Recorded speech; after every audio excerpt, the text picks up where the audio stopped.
Buenas tardes a todos, a todas, a todes.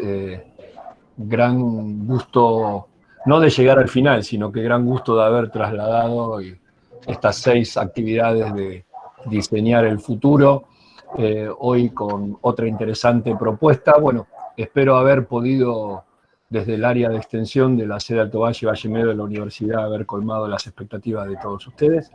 Y bueno, reconocer de que tanto de los que puedo ver, ¿no? Como Daniel, Sandra, Renzo, hay gente que ha estado en las 6 actividades, que es un honor que hayan seguido con nosotros, como los chicos de Cúcuta. Así que nada, sin más, bienvenido Javier a la Universidad Nacional de Río Negro, ojalá no sea la primera y la última vez, y los dejo con tu charla y tu ponencia a toda la gente. Buenas tardes a todos y ojalá sea un gusto tenerte acá.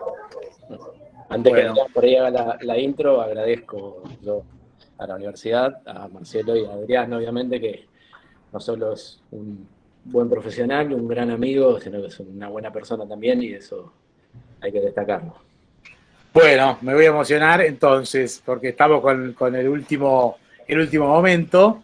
Yo voy a agradecer también, como siempre en cada charla, a las autoridades, porque nos han permitido llevar adelante este ciclo, que la verdad ha sido muy, muy satisfactorio. En primer lugar, al arquitecto Horacio Casal, el director de las escuelas de Arquitectura, Arte y Diseño de la Universidad Nacional de Río Negro, a nuestros queridos y siempre ponderados doña Carmen y don Jaime, desde Cúcuta, la rectora y el vicerrector de la Universidad FESC de Confanorte, de Cúcuta, Colombia, y la figura que nos ha acompañado siempre, el director del programa académico de diseño gráfico, Daniel Vuelvas Gutiérrez. Un gran gusto, Daniel, y a todos los estudiantes que se conectan desde allá y a todas las personas participantes, como nombramos recién, Sandra, Edgardo. Hay muchos que han sido muy consecuentes y nos han alentado permanentemente con su presencia a seguir haciendo estas cosas, así que un gusto. Y obviamente, bueno, en este caso, la presencia, como dijo él, somos muy amigos desde hace muchísimos años, recorriendo rutas argentinas de encuentros de diseño, por lo cual para mí es un gran gusto tener a Javier Avián. Él es diseñador en comunicación visual, egresado de la carrera de diseño y comunicación visual de La Plata, y tienen una propuesta que es Perdón, Adrián. Sí. Daniel tiene abierto el micrófono y se interponen tus comentarios con los de él. Sí, por favor. Ahí está. Ahí está. El micrófono. Bueno, sí. Decía, Javier es un profesional del diseño, también docente, también a cargo hoy de un estudio de diseño, Buró Universo, junto con Julio Arca, que era otro de los invitados a charlar. Hoy nos van a contar, un poco nos va a contar Javier, la composición de CRAN, porque es un grupo, es un compacto grupo de 4 mosqueteros, pero que siempre tiene personalidades que entran y que salen, pero bueno, son como muy reconocidos en el ambiente, y nos van a hablar de algo que es muy lindo medio de comunicación y de expresión del diseño gráfico argentino, como es CRAN, que surgió hace mucho tiempo, en 1999, como un proyecto también de estudiantes de la carrera de diseño. Por eso también está buenísimo tomar como punto de partida estas charlas para proyectar y generar propuestas, animarse, como se animaron ellos en su momento. La publicación desde Argentina llega a Chile, a Uruguay, a Paraguay. Tiene el honor de haber sido declarada de interés educativo nacional por el Ministerio de Educación, Ciencia y Tecnología.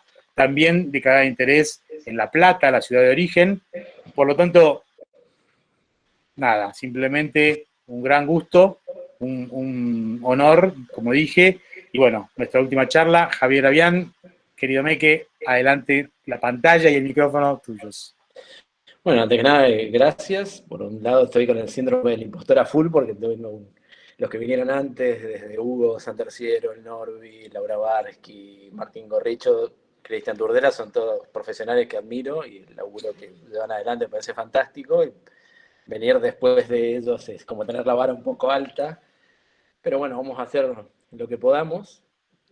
Así que bueno, sin mucho más, agradezco y espero poder saciar todas las incógnitas que tenga la gente sobre el proyecto. Les voy a mostrar más o menos algunas cosas. Tomen en cuenta que son 20 años que estamos haciendo este monstruito y hay un montón de material que intenté hacer entrar en esta charla que va a ser aproximadamente de 40 minutos, una hora más o menos, así que vamos a ir comentando un poco cómo se fue dando toda esta cuestión. Así que... Genial. Antes de arrancar, y si querés ir poniendo ya la primera placa, pero te tengo que hacer la pregunta de rigor que tiene que ver con el nombre del ciclo y un poco la cuestión disparadora de toda esta dinámica, que es diseñar el futuro. ¿Cómo ves vos el diseño del futuro? ¿Qué características, qué posibilidades, qué ideas, qué panorama? Si podés darme así como una... Sí, en eso me quedaba con algunas, fui rescatando algunas cosas, de que también hemos tenido algunas charlas de lo que decía Laura, con respecto a que el futuro, o sea, por un lado, para mí es colectivo, no hay vuelta que darle, digamos. Y tiene que ver con este tipo de intercambios o cosas que se generan ahora desde la virtualidad, pero en su momento, como los congresos, eventos, charlas y demás, que nosotros nos hemos encontrado a lo largo y ancho de la Argentina, tiene que ver con eso, con juntarse, compartir, o sea, que tiene que ver también con lo que fue el motivo por el cual hicimos CRAN en su momento, que tiene que ver con eso, compartir conocimiento, mucho o poco, o diferente, por las diferentes realidades de cada uno. Entonces, por un lado, para mí el futuro es eso, para mí es colectivo, ahí no hay mucha vuelta. Y por otro lado, también algunas cosas que decía Martín con respecto a pensar el diseño como herramienta de el mercado y una serie de cuestiones más, que, o sea, se supone que tenemos un rol social importante, si se quiere, pero bueno, hay que repensar un montón de cuestiones de la profesión con vistas al futuro. Y con respecto al manejo de herramientas también, manejo de la información y cómo presentamos la información y quién tiene acceso y de qué manera a eso, y cómo digiero la información que se me presenta y si puedo ejercer un juicio crítico sobre eso. Entonces, como si se quiere este momento, o sea, que Laura por ahí ponía en algunas crisis o cosas, a mí por lo menos personalmente me obligó a quedarme encerrado, que es una de las peores cosas que me puede pasar, porque yo encerrado con mí mismo, soy una maquinita de pensar y de darme máquina a la cabeza, entonces uno empieza a plantearse un montón de cuestiones, que también está bueno. Entonces, el futuro lo veo en algunas cuestiones complejas, y en otras cuestiones es interesante y plantea un montón de desafíos, digamos, bueno, cómo vamos a salir adelante de esto, cómo utilizo el diseño en un sentido amplio, digamos, desde no solo el diseño gráfico, que en la parte gráfica o de comunicación visual es lo que nosotros vemos, sino el diseño de procesos, el diseño de organizaciones y ese tipo de cuestiones. Me parece que no me preocupa tanto el boom tecnológico, sino más ese otro tipo de cuestiones, pensando más en la gente. Bien. Va por ese lado. Bien. Bueno, gracias entonces por esa. Acá tenés una pregunta previa de Sandra. Vale. ¿De qué año egresaste en La Plata vos?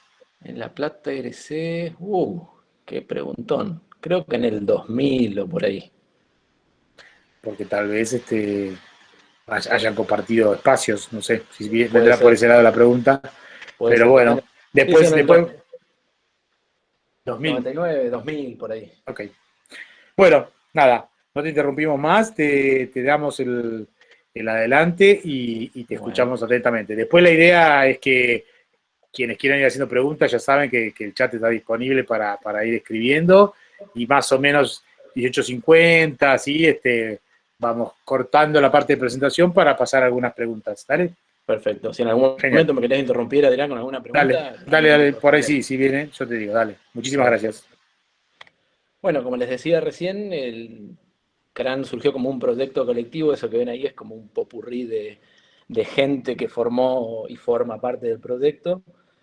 O sea, tiene que ver, o sea, para nosotros es muy importante las personas que nos ayudaron a que CRAN exista. Como decía Adrián, éramos 4 personas que arrancamos con el proyecto, pero se fueron sumando un montón de personas más, desde conocidos, etcétera, etcétera.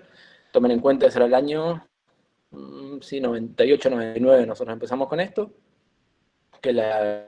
Porque decía el tema de compartir y la cuestión colectiva cuando hablábamos de pensar el futuro.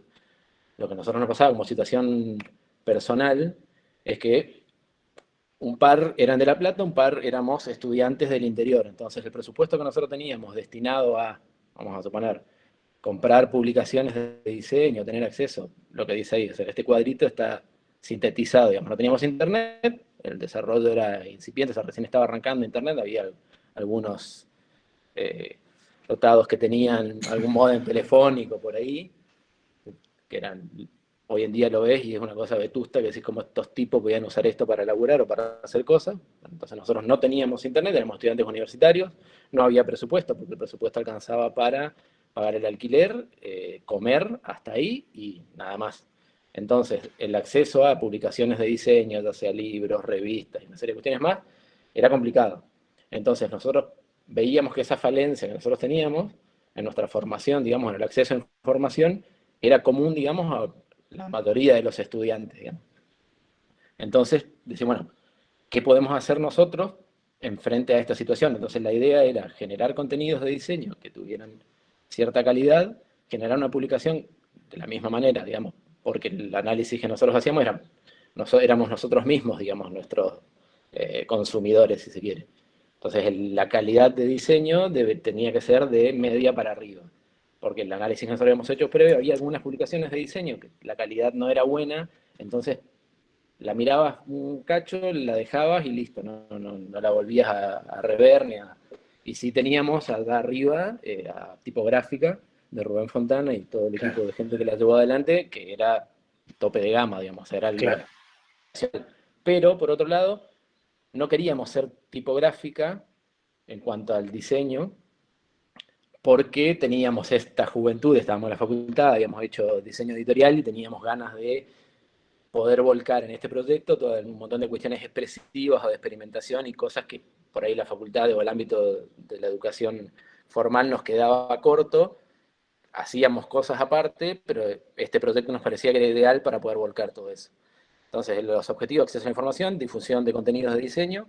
Las características: queríamos que la línea editorial fuera abierta y convocante. ¿Esto qué significa? Que los contenidos, podía hablarse sobre una temática puntual, vamos a suponer identidad corporativa o branding, si se quiere, pero no nos interesaba dar nuestra visión o lo que nosotros creíamos que era eso, sino que hubiera la mayor cantidad de visiones posibles y que el lector fuera el que armara su combo de, qué interesante esto, me sirve, estoy de acuerdo con esto, o no, o me parece que esto otro. Entonces venía por ese lado el tema de la línea abierta y convocante, que pudiera haber la mayor cantidad de voces posibles. El no sistema que dice ahí tiene que ver con, queríamos tener la mayor cantidad de libertades posibles. Entonces elaboramos un sistema de diseño mínimo, algunas cuestiones tipográficas, caja, tratamiento de imagen y demás, pero teníamos bastantes libertades. Y para nosotros nos servía de laboratorio de experimentación y aprendizaje. Entonces las tapas, nosotros no queríamos que fueran tapas tradicionales como una revista donde tenemos el nombre de la revista arriba, siempre de la misma forma, en el mismo lugar, las notas principales y una imagen de la entrevista. Vamos a suponer, no queríamos que fuera, no lo tomábamos de ese punto de vista, sino que nos interesaba una búsqueda más conceptual y lo tomábamos más como o la tapa de un disco o un afiche de una obra o de una película. Entonces, para poder buscarle una vuelta de tuerca, porque nosotros queríamos que te atrape desde el punto de vista en la exposición conjunto a otras revistas o a otros libros, o sea, que fuera un impacto visual importante, y a raíz de eso te zambulleras, digamos, en la parte de adentro. Entonces, las mínimas constantes, la grilla, las columnas, tipografías, y había búsquedas de estilos, y también había una cuestión que tomábamos a CRAN como un catálogo de ideas, donde uno hoy en día se mete en Behance, Pinterest, Dribbble, un montón de sitios y cosas a buscar, o tenés las recopilaciones de las tendencias de diseño del 2020, no sé. Entonces nosotros queríamos que los pibes que estaban en formación les sirviera de esa manera también, o sea, que hubiera diferentes estilos de diseño, diferentes maneras de encarar problemáticas de diseño, para que también sirviera desde ese punto de vista. O sea, tenías la información en cuanto a texto, pero también diferentes estilos y cosas en cuanto a diseño, digamos, o comunicación visual. Y que la construcción de la identidad, que eso nos dimos cuenta después, o sea, no es que somos unos iluminados, sino que con el tiempo, varias de esas decisiones de diseño que nosotros tomamos se fue convirtiendo en un sello y era parte de la identidad. Entonces, por ejemplo, el formato cuadrado de la revista, que no inventamos la pólvora porque la versacrum de la Asociación Vienesa era formato cuadrado, en realidad respondía a el aprovechamiento del 100% del papel, del pliego de papel con el que nos encontramos. Fuimos a la imprenta y dijimos, mira, queremos hacer una revista, no queremos que tenga un formato tradicional porque no queremos que sea una revista tradicional.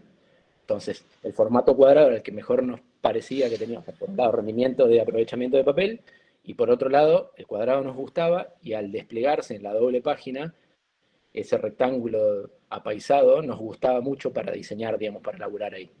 Esto que están viendo es la tapa del número 1, Mirá. donde empezamos a laburar. En realidad no es la tapa, es lo que hicimos para después hacer la tapa, que es esta.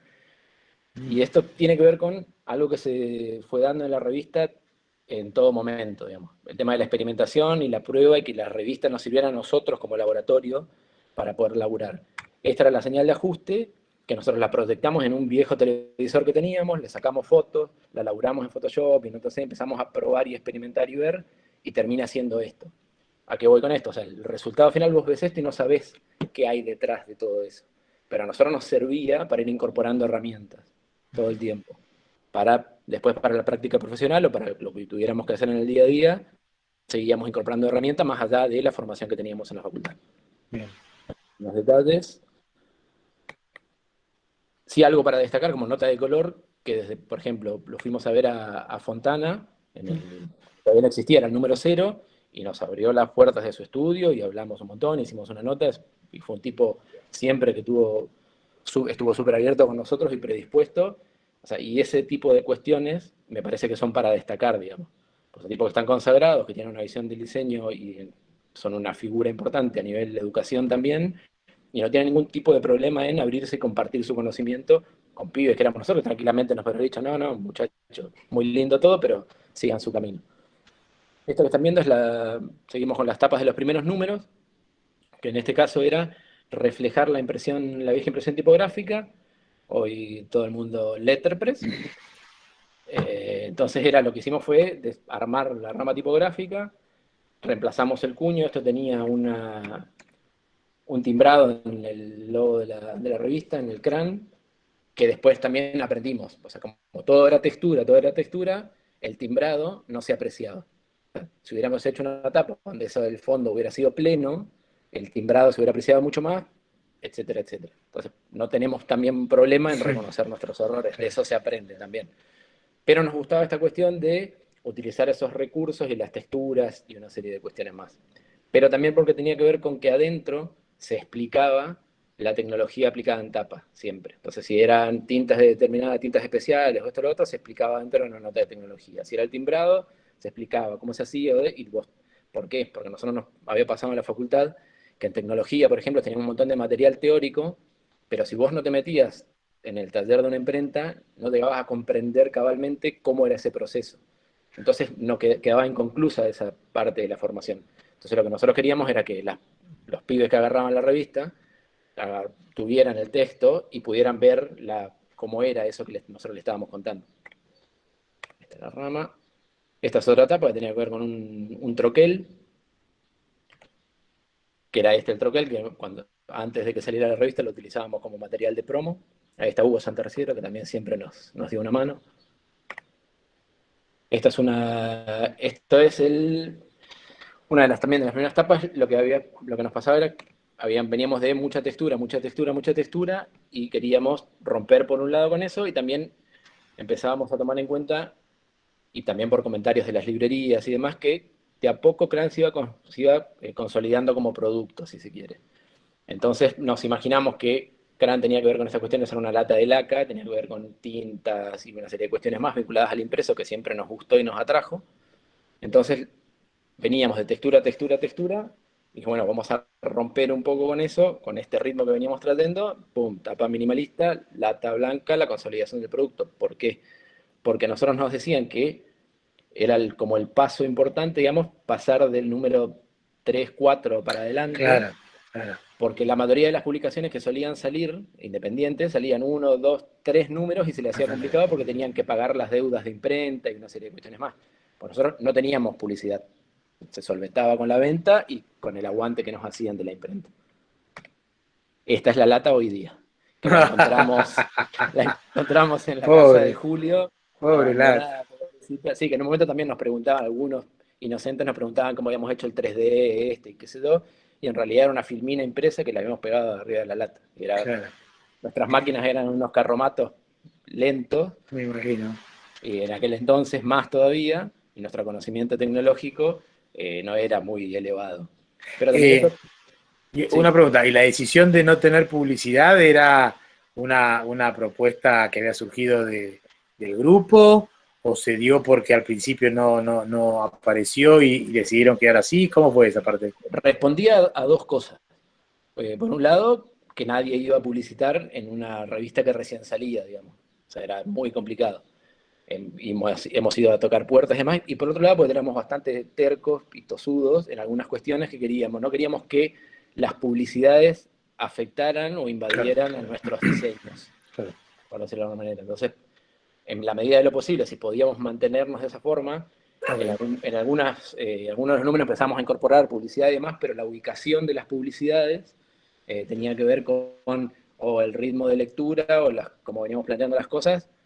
O sea, teníamos que tener un equilibrio en que le sirviera a la persona que estaba publicitando, porque si mandábamos todas las publicidades al fondo de la revista, claro, no las ve nadie, a la gente no le sirve, entonces no tiene sentido que publicite.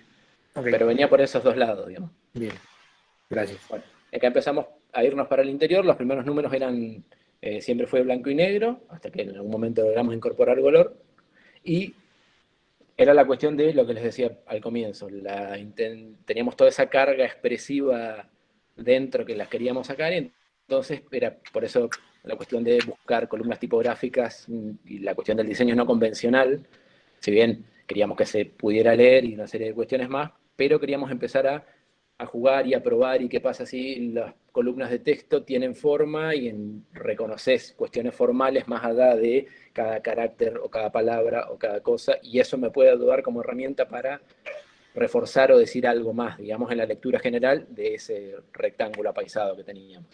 Hay un poco más de eso. Pero también empezamos a aprender o a entender, que en este caso quiero hablar una nota sobre el dadaísmo, en la cual vos podés tomar al texto como una materia, como si fuera arcilla, como si fuera algo, y podés moldearlo, o tomarlo desde ese punto de vista, digamos, en el análisis previo para después trabajarlo a nivel diseño, tenía sentido y era coherente, pero tampoco queríamos que fuera un capricho, o sea, hacer columnas locas porque éramos locos, ¿no? No era esa la cuestión, sino probar si funcionaba o si aportaba algo a nivel conceptual o reforzar algún sentido de la nota, si tenía sentido, y si no, con el tiempo empezamos a aplacar un poco ese tipo de cuestiones. Bueno, y esta es la gran 10, que la ponemos la tapa ahí porque fue un momento importante, porque explotó todo en el 2001 y teníamos la opción de desaparecer como un montón de publicaciones o seguir adelante. La recomendación de las librerías amigas fue, a nivel de oportunidades era muy importante seguir saliendo como fuera, porque vos estabas ganando mercado, porque las publicaciones que tenías antes como competencia, digamos, si bien nosotros nunca lo tomamos desde ese punto de vista, dejaban de salir. Entonces vos tenías un nicho de mercado a disposición. Entonces este número tenía que ver con eso y con seguir saliendo como fuera. Entonces en ese momento también, gracias a Dios, nos sirvió. Nosotros hasta ese momento veníamos imprimiendo con una sola imprenta. Y nos hicimos de cierto nombre en la ciudad y en un par de lugares más. Empezamos a ir a congresos de diseño, a dar charlas y demás. Entonces, las demás imprentas de la ciudad estaban deseosas de poder arrebatarle algo a esa otra imprenta que era su competencia. Entonces, cuando abrimos el juego, en ese momento, la revista se empezó a imprimir en 4 imprentas o 5 imprentas, no me acuerdo ahora, por canje, entonces nos salía 0. Entonces, de tener una deuda acumulada con una imprenta que, si bien nos aguantó y permitió que nosotros existiéramos y que saliéramos adelante, en un momento la revista pasó a salirnos 0. Y pudimos incorporar color y una serie de cuestiones más. Entonces, eso también tiene que ver con el diseño en sí, o sea, uno ve la revista y ve los, los diseños de las notas y demás, y es la parte gráfica, es lo último que se ve, pero hay un montón de cosas detrás de eso, que también es diseño, porque vos puedes pensar en diferentes procesos o en cómo estructurar procesos productivos para llegar a un fin. Entonces también está bueno poder pensar en ese tipo de cuestiones. Bueno, esto es lo que teníamos esa oportunidad, ya teníamos algo de acceso a Internet, teníamos nuevos medios, nuevas herramientas, y había como una expansión de los campos de acción y del diseño como disciplina, entonces nos empezábamos a conectar con profesionales, a conocer nuevos proyectos, porque justamente este medio nuevo que teníamos a disposición permitía generar vínculos que antes eran más complicados, digamos. O sea, hacer una nota con alguien que estaba en Mendoza era más difícil, y así hacer nota con alguien que estaba más cerca era más sencillo, digamos. Pero igual empezábamos a tomar contacto, entonces permitió incorporar nuevos contenidos e ir variando un poco más. Hay algunas tapas donde hay de todo un poco, digamos, hasta las 16, 19. Y esto tiene que ver con, por ahí, está relacionado con lo de la lata, digamos. Esto era un perfumero que adentro tenía tipografías y cosas, que era en ese momento el polaco, el Diego, otro de los chicos, lo había hecho. Pero tiene que ver con, nosotros tenemos ganas de hacer esto, de llegar a este resultado. Y bueno, ¿cuáles son las herramientas que tenemos a disposición? Estas. Entonces, o sea, no es porque seamos unos románticos y querramos hacer todo a mano, sino que son las herramientas que tenemos a disposición. Tal vez podríamos haber sido unos virtuosos de la tecnología y podríamos haber resuelto todo en 3D o de otra manera y hubiera sido válido lo mismo, digamos. Lo que voy es que nunca fue un freno, digamos, la cuestión técnica y o tecnológica para que nosotros no lleváramos adelante los proyectos o las cosas que nosotros queríamos. Seguíamos acá, esto era de surrealismo, y una parte de la nota la tenías que leer con un espejo, ya empezábamos a hacer cosas más complicadas, medio al cohete. Entonces tuvimos varios debates, también estaba bueno eso. Éramos 4 que hacíamos el diseño, en las primeras etapas nos dividíamos en equipos de a 2 para hacer diferentes notas, entonces se generaba un intercambio que a nivel ejercicio, de laburo estaba bueno, o sea, te enriquecía un montón, pero también tenemos que reconocer que el diseñador como tal tiene su ego también, y empezaban a haber ciertos choques y cosas, pero también esos debates te enriquecen, digamos. Bueno, es necesario poner esta columna así, se lee, ¿no? El tema lo amerita o estás potenciando algo de eso, sí. Entonces también esas discusiones internas también estaban buenas. Y acá, por ejemplo, es donde también empezábamos a entender que si empezábamos a mostrar el trabajo de otros, que esto es de H3L, de la Solar 10, que conocimos hace un montón, que laburaba espectacular, tenía una manera de trabajar que a nosotros nos gustaba mucho. Entonces hicimos una nota con los trabajos del estudio que desarrollaba. Pero entonces si vos estás mostrando el laburo de otro y estás volcando opiniones o maneras de ver o de hacer el trabajo de diseño de otra persona, si lo intervenís y lo alterás, deja de ser el trabajo de esa persona y la opinión de esa persona. Entonces, por eso empezamos en algunas notas o en algunas entrevistas o en algunas cosas que hacíamos, a aplacarnos un poco y que el contenido, digamos, hablara, o el laburo hablara por sí mismo. Eso tiene que ver con el laburo colaborativo, por algunas cosas que decía Laura también. Empezamos también a sumar colaboradores y abrir el juego, es decir, bueno, enriquecer la revista como producto, incorporando, en este caso esto era el research previo, digamos, es solo un pedacito apenas, que hizo Ariel Burgard, que es un ilustrador amigo nuestro, el Rulo, que hizo toda una búsqueda de estilos, de referencias y cosas para llegar a una ilustración, para después eso pasárnoslo a nosotros y poder laburarlo y volcarlo en el diseño, y esta es la etapa definitiva. También había un poco de lettering de otro conocido nuestro. Entonces, trabajar de esa manera colaborativa también está bueno. Entonces, también está bueno poder parar un poco, mirar otras disciplinas y decir, a ver, ¿cómo trabajan estas otras disciplinas? Ah, es mucho más colaborativo, es más abierto, tienen esta forma. Entonces también está bueno ver ese tipo de cuestiones, procesos y demás para poder volcarlos al laburo de uno. Bueno, Juan Pablo Cambariere, que es un diseñador, un crack conocido, que aparte, o sea, el lado diseñador va por un lado y el lado artista con sus marionetas y demás va por otro. Y también está muy bueno que él tiene esa doble visión del laburo y las cosas. En esta nota se volcaba eso, que había un poco más de textura, vuelve a ser que tenía que ver con la madera, sus marionetas, ciertas visiones del laburo, pero sí, por ahí la cuestión tipográfica era mucho más tranquila y acompañaba y daba soporte a la nota.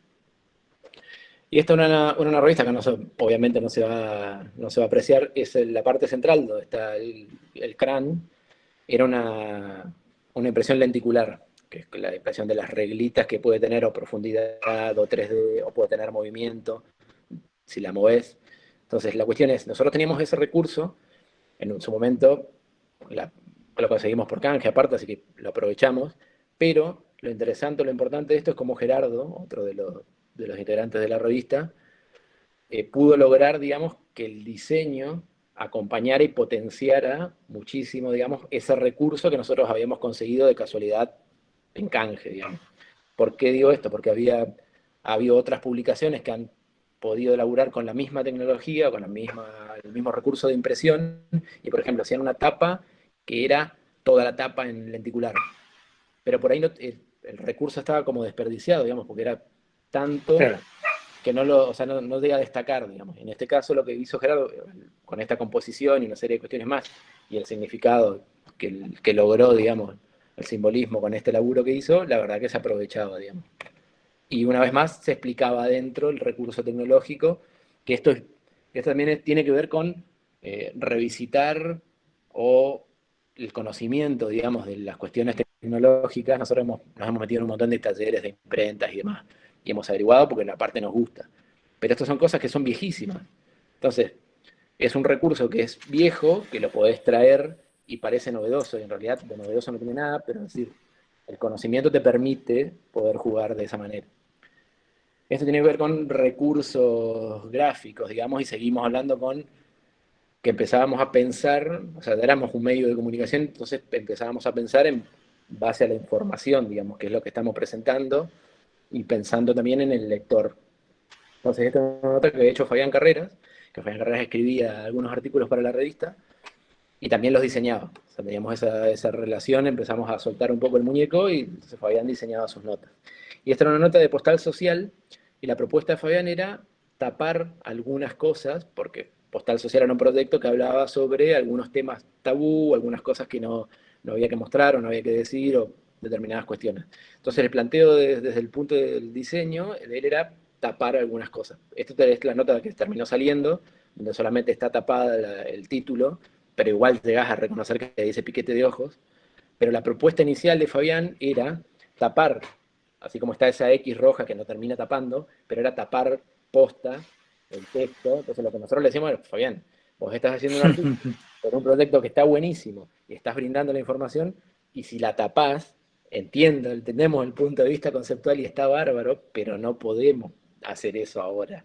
Entonces, bueno, tuvimos nuestras idas y vueltas, nos tildó de tibios y una serie de cuestiones más, algunos epítetos irreproducibles. Otros adjetivos. Sí, sí, exactamente. Pero bueno, terminó saliendo de esto, digamos, un acuerdo. Bueno, y acá también empezará a darnos algunas licencias más con respecto al diseño y bueno, la legibilidad, hasta dónde va, qué permitidos y cosas puedo llegar, o sea, empezar a jugar un poco con eso. También, como decía hoy, el síndrome del impostor siempre estaba ahí presente, digamos, que en algún momento nos iban a descubrir que éramos unos ladri y que esto era un fraude. Entonces tenés ese miedo también, todo el tiempo, de decir, en realidad vos estás haciendo una publicación independiente que se distribuye a todo el país, que se distribuye afuera, las estás haciendo a pulmón, haces cosas que pueden llegar a resultar interesantes, que está pensado para un público que está en formación, entonces le puede llegar a servir, y una serie de cuestiones más, y el síndrome del impostor está ahí siempre dando vueltas, como diciendo, en un momento me van a descubrir, esto va a saltar, pero teníamos esos permisos y esta experimentación que buscábamos, que por un lado en este caso en particular tenía que ver con el contenido que se estaba planteando, pero también empezábamos a replantearnos nosotros cuestiones aprendidas y incorporadas como dogmas, si se quiere, decir, bueno, esto tiene que ser así y es así. Y no te pones a pensar, posta que es así, y si pruebo y rompo esto un poco y hago esto otro y funciona. Entonces no era tan así. Entonces la posibilidad de replantearse algunas cosas también está bueno y sirve como ejercicio, ¿no? que hay un poco más de laburos de estudios, de 220, tapas de la revista, donde empezábamos a incorporar, digamos, experimentación. Esto era laburo de dibujo, con tinta, con laburo en máquina, con un poco de otras cosas, o sea, y tenía, por último, un hot stamping. Entonces también incorporar herramientas a nivel laburo manual, si se quiere, o sea, el dibujo en tinta, simular tatuaje y una serie de cuestiones más. Más diseños de interiores, que estábamos, esto era mucho más tranquilo, era más laburo en imagen, lo tomábamos por ahí algunas veces, tanto esta de la anterior o esta de Espacio Ideal, que es la imprenta ideal de Gatti, que está en Buenos Aires, que hace unos laburos impresionantes. Entonces tomábamos, lo vinculábamos con el libro, entonces la caja era diferente, los márgenes eran diferentes, el laburo tipográfico respondía a otro tipo de cuestiones, entonces era tranquila, era mucho más seria, pero tenía esta cuestión de representar o tomar otras cosas de otros medios o de otras piezas, si se quiere, como es el libro, como son otras cosas, en algunos casos han sido o los afiches y otra serie de cuestiones más, para utilizarlo y potenciar alguna cuestión de una nota en particular, digamos. O esto, digamos, esto era un espacio que teníamos que era justamente experimentos, donde invitábamos a conocidos o no conocidos, digamos, pero o nos recomendaban o venían llegaban, digamos, a la revista. Entonces teníamos 4 dobles páginas donde en un año fueron los elementos. Entonces era el aire, la tierra, el fuego, etc. Y entonces a cada uno se generaba un texto, o se hacía una recopilación de textos, la gente que labura en contenido generaba ese texto, y cada uno que le tocaba ese experimento, elaborar ese experimento, lo representaba como se le antojaba. Entonces en este caso es un texto que es más bien o poético, o tiene otro tipo, y está representado como una infografía, digamos. Entonces también empezar a, ¿qué pasa si cambio el sentido de las cosas y empiezo a buscar otra manera de representar o jugar o aportar información o sentido, digamos?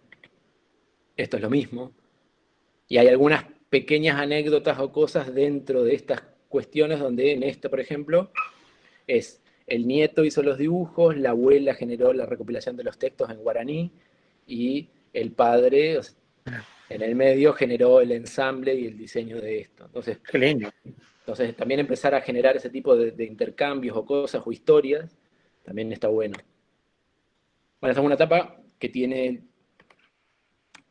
que también generó mucho impacto porque volvemos a o sea, es lo mismo de otras. Esa es una foto de Luciana de Micheli, que es una fotógrafa amiga nuestra, de acá de La Plata, que nos juntamos con ella porque nos encantaban las fotos que hacía, veníamos haciendo una serie de etapas con determinadas características, y queríamos tener una tapa que fuera fotográfica. Y nos encantaban los laburos que hacía, entonces nos juntamos con Luciana y dijimos, bueno, vamos a hacer esta tapa y queremos que la foto la hagas vos. Entonces nos dijo, bueno, pero podemos hacer la foto, usted me dice que quiere, laburamos, ¿no? Que también está bueno para incorporar, digamos, esa fluidez en el laburo con otro.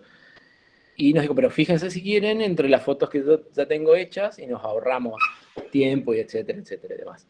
Entonces, estaban estas fotos que la verdad que son fabulosas, esta serie de fotos con esta chica que aparte es de acá donde vivo yo, casualmente, no porque lo hayamos buscado de esa forma.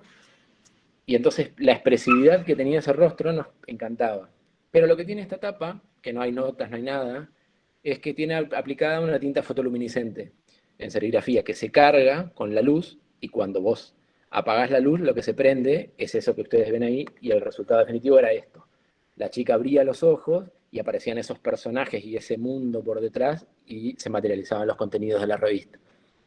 Pero volvemos a lo mismo, o sea, es una tinta aplicada en serigrafía, y no hay mucho más que eso. O sea, es impresión CMYK y una tinta en serigrafía encima.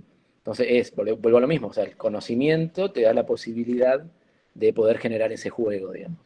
Generaba bastante miedo, nos han dicho que metía un poco de miedo. Bueno, volvemos a la misma Mafia, que es un colectivo de fotógrafos, fotógrafes. Entonces la cuestión es, hacen cobertura de hechos periodísticos, si se quiere, pero con una mirada diferente o más inquisidora. Entonces, a eso responde, o sea, el tema es, hay algunas acciones mínimas a nivel diseño, que en este caso era rotar el texto, justamente porque estás cambiando el punto de vista sobre el tema que estás tratando. Entonces, mostrar el laburo a full que te van adelante y darle una mínima vuelta de tuerca para que todo cobre sentido. Esto está puesto por el trabajo a nivel laburo, digamos, y proyecto.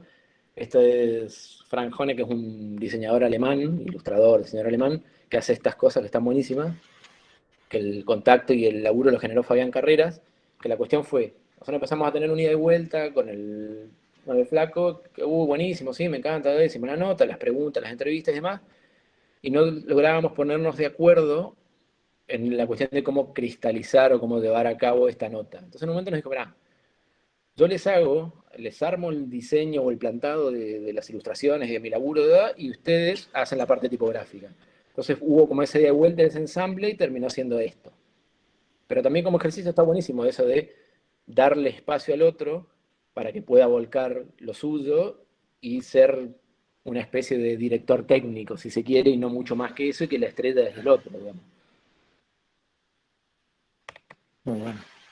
Entonces, esto que es el fin de ciclo, la CRAN 44, pasó lo siguiente. Ahí dice la cárcel, porque es los números de la quiniela. Y ahora dice, el tema es que no somos tan timberos, pero bueno, a veces se escapa.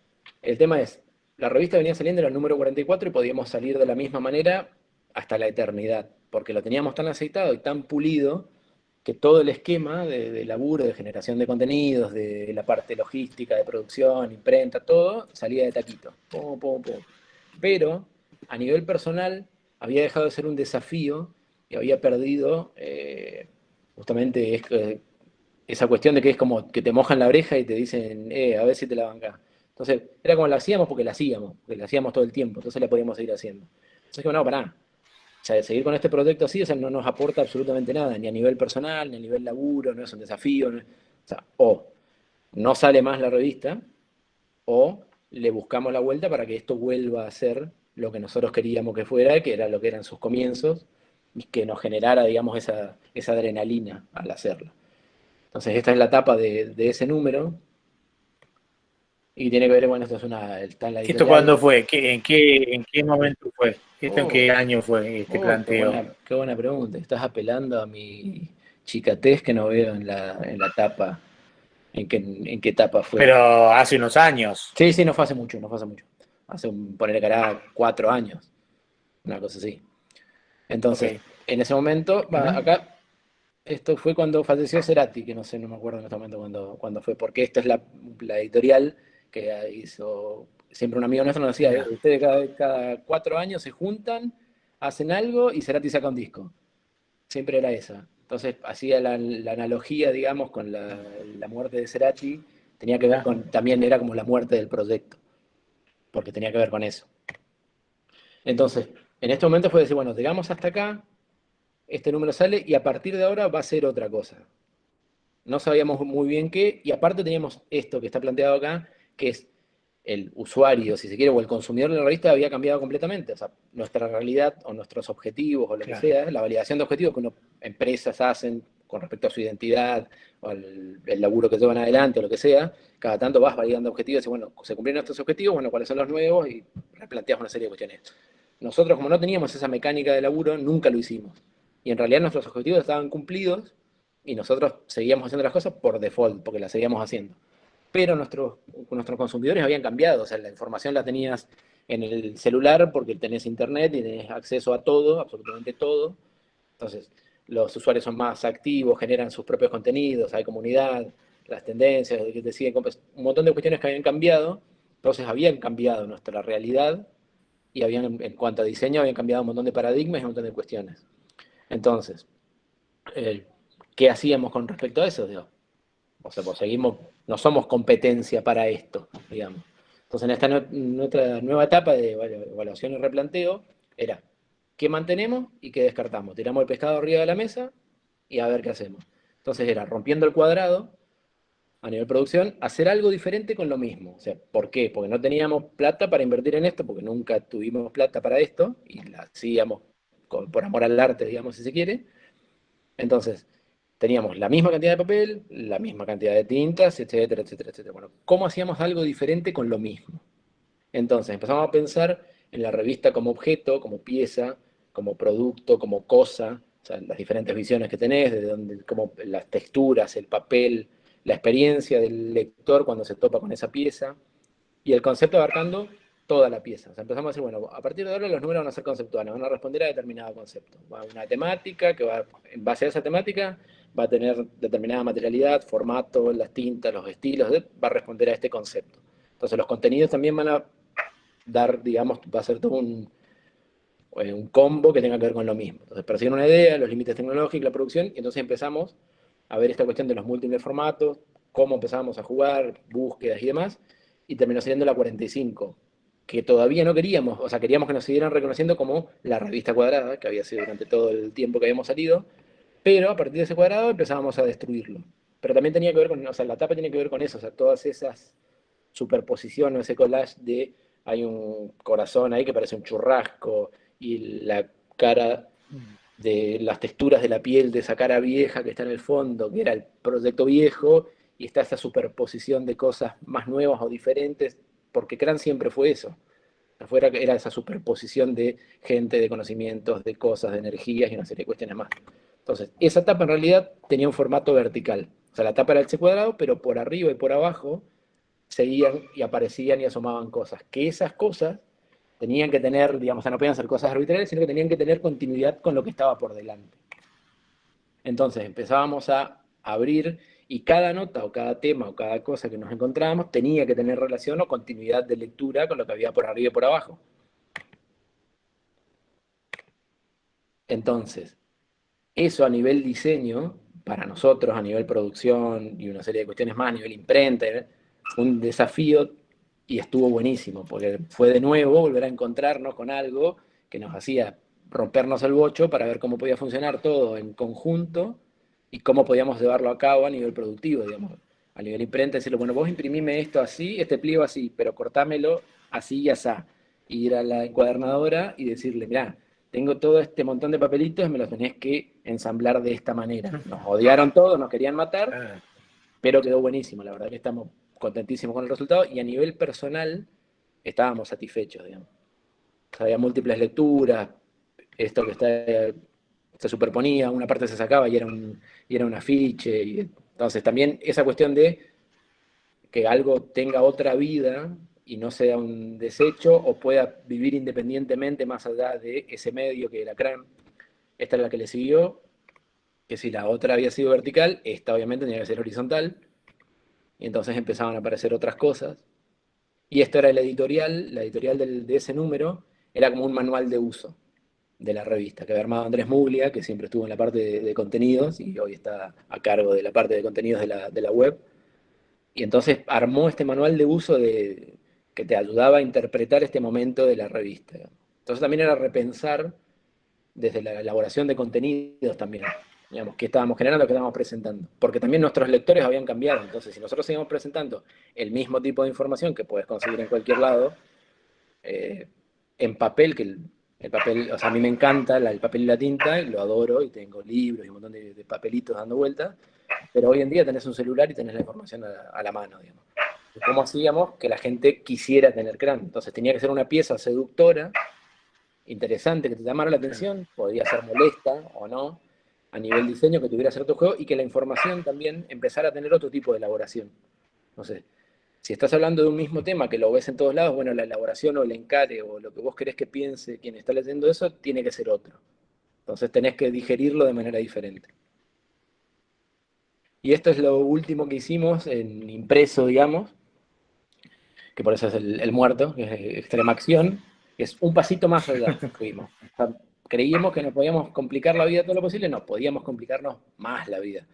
Entonces empezamos a pensar la pieza como una obra individual, como un objeto, o sea, qué pasa con cómo se puede reinterpretar, resignificar y que haya nuevas visiones y nueva vida en eso que nosotros habíamos creado y que para nosotros estaba muerto. Por eso Frankenstein. Entonces, tenía que, bueno, el acceso a los medios, los que hablábamos hoy, digamos, complementarios, empezamos a pensar esto, bueno, ¿qué cosas le podemos sumar? Podemos, no sé, realidad aumentada, podemos meter video, podemos meter estas cosas, podemos hacer estas... Empezamos a cranear todo este tipo de cuestiones que quedaron ahí medio en stand-by, que ahora arrancamos con la web y una serie de cuestiones más, volcar contenido en la web, Entonces dije, bueno, contra todo eso, ¿qué hacemos? Bueno, estamos en un momento y queríamos generar este producto que diera un paso más la revista. Entonces dije, bueno, ¿por qué no transformar a la revista en soporte de obra, si se quiere? Entonces lo que hicimos fue imprimir todas las tapas de los números que se habían hecho hasta ese momento, que están acá. Imprimimos, creo que eran, no sé cuánto, creo que hicimos 500 fue la tirada, el interior era el mismo, con los contenidos que tenía el interior, pero las tapas eran la reimpresión de todas estas tapas, y lo que hicimos, si logran entenderlo, me voy a sentir orgulloso, si no, no hay ningún tipo de problema porque es difícil de explicarlo. Cada una de estas convocamos artistas que hacían lettering, que hacían graffiti, que eran escultores, que hacían una serie de cuestiones más, y generamos este evento que se llamó Extrema Acción, donde a cada uno le dábamos 11 etapas para que las intervenga. Ahí están laburando los muchachos, este Zapan, que es un filetero, que hace unos laburos impresionantes. Estos son Falu y Analía Godoy, que laburaban calando el papel con sus bisturís, que hicieron los laburos también zarpados. Y acá hay un poco más, hay de todo. Parte del proceso que se hizo en esas instalaciones. Y estas son las tapas originales con cómo quedó la intervención. Esto es de Andrés Muglia. Entonces no había una revista igual a otra, o sea, no hay una tapa de ese número igual a otro. Porque cada uno de esos números viejos, que está en la tapa original, fue intervenido por un artista, por un diseñador, por un ilustrador, lo que sea. Y los resultados finales eran estos. Entonces a vos te llegaba tu CRAN 47, más o menos que estaba suscrito, te llegaba tu CRAN 47 con la tapa original, te daba algunos datos de quién lo había intervenido, el interior sí era igual, estos son algunos ejemplos. Entonces estaba buenísimo también ver qué interpretaba cada una de esas personas al encontrarse o al toparse con las tapas de la revista, qué reinterpretación hacía, o sea, algunos las cortaban, otros aprovechaban lo que tenían en el fondo y sobre eso laburaban y creaban algo nuevo, como esta, por ejemplo. Estos eran los calados. Entonces, a nivel laburo, que pasó de ser un mono a ser un pájaro. Entonces, ese tipo de trabajo también es enriquecer o evolucionar el laburo del otro. Esta era la 10, que tuvo fileteo. Esta de Cons. Y también hacíamos este tipo de cosas, donde agarrábamos y generábamos un gran mural con todas las tapas y era como un gran cuadro que se hacía con todas esas tapas juntas y después se intervenían un poco más y se distribuían. Entonces también lo mismo. Y esto era Esto, parte. esto todo, Sí. perdóname, no. Esto todo se realizó en una jornada y todas estas intervenciones, todos esos artistas trabajando para generar esto. Hubo una jornada que fue todo el día, donde Bien. había bandas tocando, había un buffet, lo bueno también es que había mucho intercambio entre la gente. Claro. Entonces, esa movida de poder ver a alguna persona que está laburando y decir, uy, qué bueno que está lo que está haciendo este tipo, y te acercás y te pones a charlar y compartís, y el tipo te explica y te cuenta lo que hace y lo conoces, y después buscas el laburo, o por ahí aprendés, o lo que sea. Esa cuestión de compartir el conocimiento en ese tipo de espacios está buenísimo. ¿Y en qué lugar físico lo hicieron? En Calle 1, que es un centro cultural que hay acá en La Plata, que justamente queda en Calle 1, Bien. ahí enfrente a las vías del tren. Qué bueno. Entonces estaba buenísimo, digamos, como experiencia. Y aparte, algunos que no estaban o en Buenos Aires o que no se pudieron acercar o estaban acá en La Plata o estaban lejos, lo que hicimos fue enviarle por correo las tapas, las intervenían y nos las mandaban. Y nosotros esas las mandábamos a imprenta, encuadernada con el interior, que era el mismo para todos, que esto es parte del interior, que hablaba, justamente había de todo un poco, digamos, era un mix como un balance de lo que había sido la publicación hasta ese momento, pero igual seguíamos también laburando había pliegues, cosas que se superponían y que generaban nuevas cosas, y entonces tenías diferentes maneras de interpretar el texto con el que te enfrentabas, y este es el Frankenstein, que tiene esas cosas diagonales, que también son pliegues en realidad, que ahí se ven. Entonces volvemos a lo mismo. Nos insultaron en diferentes idiomas y demás. Tuvieron que hacer la parte de producción. Claro. Pero el resultado, porque también era esa evolución, digamos, de cómo fuimos evolucionando nosotros, y hay partes de ese Frankenstein que se van superponiendo que somos nosotros. Y esto es el espíritu de Cran, digamos. Siempre nos sentimos de esa manera, como si fuéramos una niñita del rock. Que eso fue lo que, digamos, nos permitió seguir haciendo cosas de esa manera, planteándonos como desafío hasta ahora, justamente por un lado, seguir con la misma premisa del comienzo, o sea, compartir información de diseño, o poder pensarla, digerirla y acercársela a la gente, tener esta pieza que nos generaba a nosotros un montón de incógnitas y vértigo y demás, y nada, y conocer gente y aprender y aprender y aprender.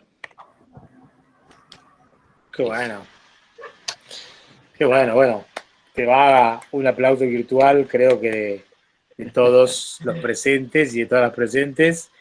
Y bueno, vamos a pasar ahí a un pequeño momento de algunas preguntitas, porque ya estamos en las 19:04. Encantado.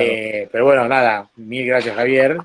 Y justamente, mira, acá hay algunas preguntas de Sandra.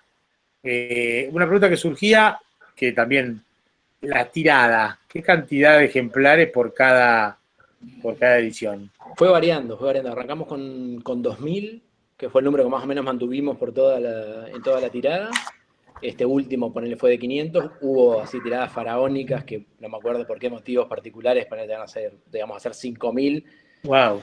Que el polaco, que era medio titánico, por ahí te tiraba ese tipo de cuestiones. No, conseguí que tal imprenta en no sé dónde podemos hacer así porque no sé qué. Y terminamos siendo 5000. El Claro. tema es que después tenés que resolver la parte logística de hacerle llegar eso a la gente. Entonces, porque si no, tenés 5000 revistas en el garage de tu casa, no tiene sentido. Entonces, también hay que pensar en ese tipo de cuestiones. En nuestro proyecto, por lo menos, la parte de diseño, que era la que más nos gustaba, a algunos o a la mayoría, esa era la parte que nos gustaba a todos, que teníamos en conjunto. A mí me gustaba mucho la parte de elaboración de contenidos y de ver toda esa cuestión, pero la parte logística también la tenés que resolver. O sea, y eso vos tenés una revista en la mano y no sabés de qué manera te llegó eso ahí. Que tenés que ver cómo llega hasta Bahía Blanca, hasta Mar del Plata, hasta Tierra del Fuego, hasta Colombia, hasta donde sea.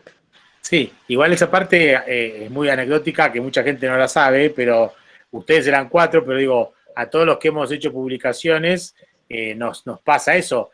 Bueno, vas a decidir hacer 5000 o 1000, pero después tenés que en tu casa y en la casa de todos los integrantes tener cajas y cajas apiladas, porque la imprenta dice, acá está y acá te traje, y entonces tenés todos los dormitorios y los garages y lugares lleno de revistas hasta que llega un evento que podés venderlas, o las librerías que vas sacando de a poco, porque tampoco es una venta que se agota al momento. Digo, esa parte mucha gente no la imagina.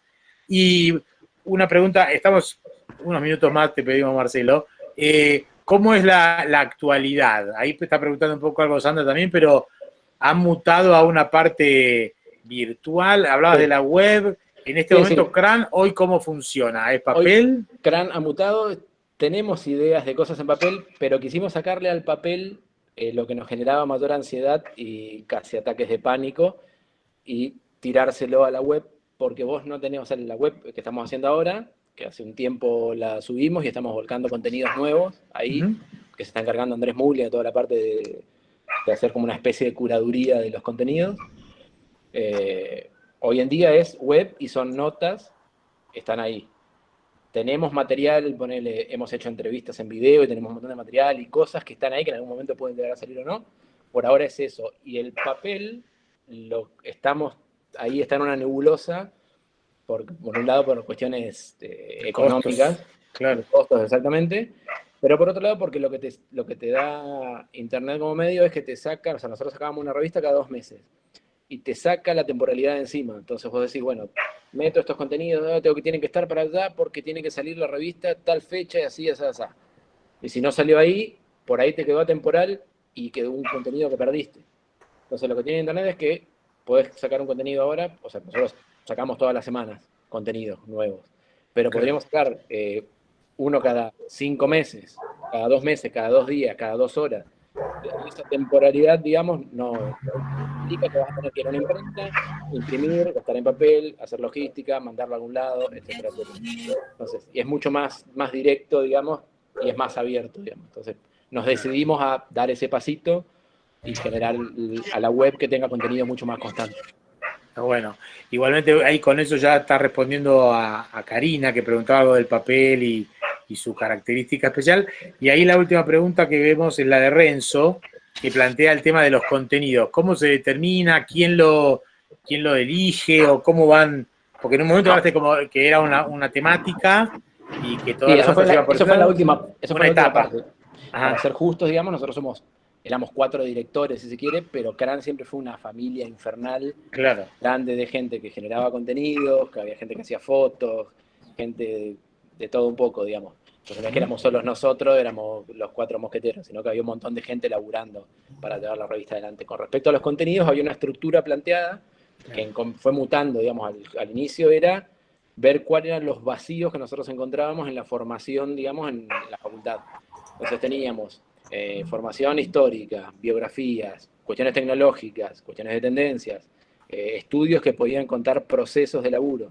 Entonces era como un esquema, una estructura básica que se cubría todos los números, digamos.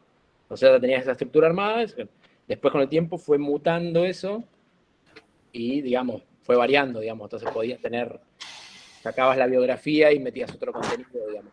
Pero Claro. más o menos teníamos esa estructura. Bien. Bueno, bueno, Javier, la verdad que genial. Aparte nos quedamos, creo que todos súper impactados porque ibas mostrando una evolución permanente y no sabíamos para qué lado iba a ir cada nuevo número. Algunos yo los he conocido y algunos tengo, y otros que la verdad que o no me acordaba o no los había visto, y me parece buenísima la experiencia CRAN, como se llama la charla.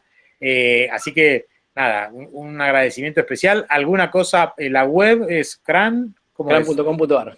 CRAN.com.ar. Y en Instagram y Facebook también, Revista CRAN. Ahí estamos.